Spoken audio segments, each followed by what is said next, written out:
Happy Saturday, everyone. And unfortunately, the podcast this time is going to be audio only and no video feed. I've had a long week and I am super tired. Not that you guys care what I look like, but I do.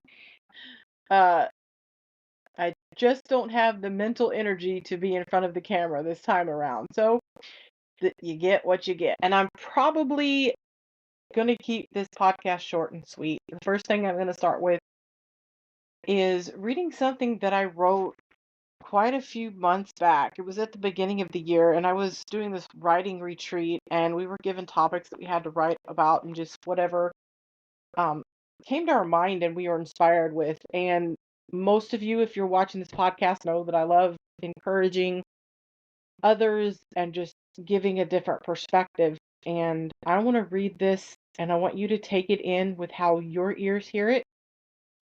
And it's written in a way that should let you apply it to your life versus me trying to force it to fit.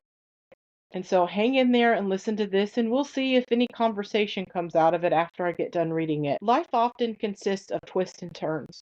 Just when you think you've gotten your feet planted firmly on the ground, it grabs you again for another ride. You take a firm grip on whatever you can to keep yourself upright.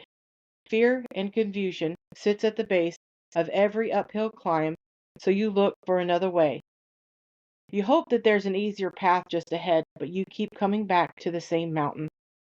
You've chosen a different direction each time, and yet you find yourself confronted with the same obstacle.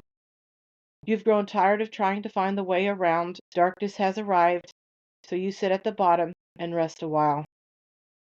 Maybe some sleep will give you a new perspective. You close your eyes and drift off to a world where the chaos disappears for even a brief moment. You wish you could stay in that world that lies beneath your closed eyes and in your dreaming mind. At least there you don't have to feel what you feel when you're awake. Then your eyes slowly awake to the sound of the morning birds chirping, and light begins to pierce your eyelids. You open your eyes and rise.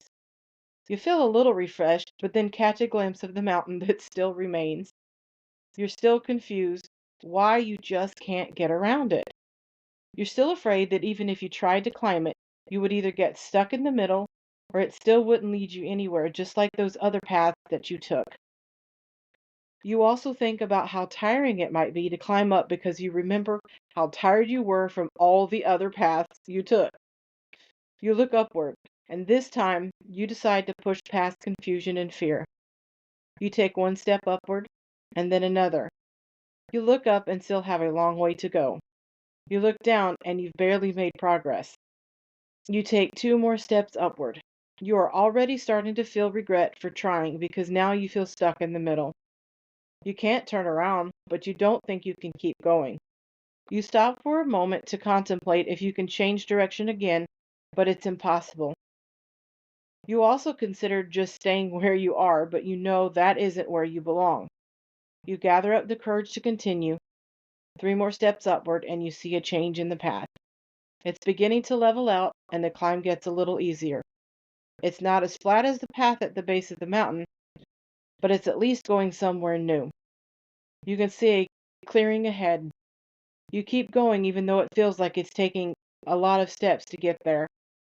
There have been a few obstacles along the way, but you are able to move past them with ease because you've kept your eyes on the destination in front of you. Slowly but surely, the opening to the new world has grown larger, and you know you will soon arrive there. Having a glimpse of it gives you the hope and the courage to continue. Now, no matter how long it takes, you will keep going until you arrive. You know, without a doubt, that what's waiting for you is worth the climb. You now understand why the only way to get there was to go up the mountain. You now see the things worth having aren't found on an easy road because they often lead you to nowhere.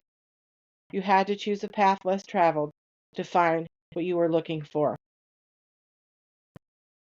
So, my quick perspective on that, and I'm sure that each of you have your own, but I see it from the place that I was versus where I am now versus where I'm going, and along this journey that I have been on, after my divorce and all of the healing that I was doing from things that, reach back into my childhood, and you really start digging into those things, it's hard to think that actually will be able to move past them, that you'll actually be able to keep moving forward, that you'll actually get on your own 2 feet and the things in your life will change. And you can even apply that to just the simplest thing in your life. And sometimes we give up because we simply don't want to take the hard way. We think everything that we do, or every place that we're supposed to go, or every path that we're supposed to take, or every moment in life is supposed to be met with ease if it's where we're meant to go, but that's just not true. There's no value in something being easy. That hardness is what grows us. That hardness is what prepares us for what's coming. And you can't even hold on to the good things are coming unless those things that are in you now are dealt with. And the way you do this is to keep putting one foot in front of the other and not be afraid to move forward. I'm going to, like I said, keep this very short and sweet. We're literally at like 6 minutes. I didn't have a lot to say today, but I hope that that was just enough to get you through another week. And hopefully by next Saturday, I'll have a whole lot more to ramble about. I'm going to try to switch it up a little bit and throw some fun and silly things towards y'all instead of all of this so serious encouragement, but I know it serves a purpose and I know someone needs to hear it and I know it will hit the right heart, especially if you're going through anything challenging right now where you feel like you just can't get through it. Listen to what I just said and believe that you will get through it and your path will clear and you will know the way that you're supposed to go. I will see you, hopefully, actually see you next week.